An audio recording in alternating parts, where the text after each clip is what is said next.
Зараз у центры «Стымул» навучаецца 20 дзяцей са шматлікімі цяжкімі парушэннямі развіцця, інтэлектуальнай недастатковасцю, парушэннямі апорна-рухальнага апарату, аўтызма. Але як усе дзеці, яны таксама мараць пра навагоднюю казку.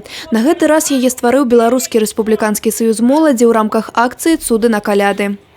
Наши дети всегда радуются таким гостям, потому что они дарят им добрые эмоции, всегда приходят с подарками, это тоже, конечно же, приятно.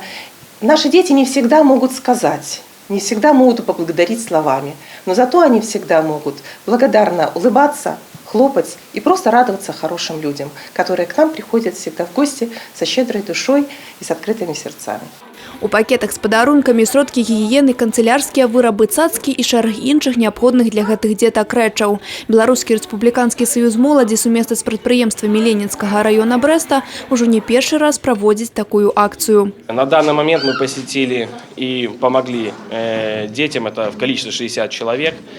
Помогаем детям не только, которые нуждаются, но и, во-первых, те дети, которые инвалиды. Да, мы должны им подарить чуточку внимания, заботы. Самое главное – это чудо. Они ждут все-таки Деда Мороза всегда. Ну а здесь приходим мы со своими подарочками, конечно, чтобы они где-то видели, понимали, что мы заботимся о данной категории детей. Таким деткам падтрымка неабходна асабліва, таму так важна ў штодзённай мітусні знайсці час на справы добрыя. Анастасія Цыкун, Владимир Казаков, телерадиокомпания «Брест».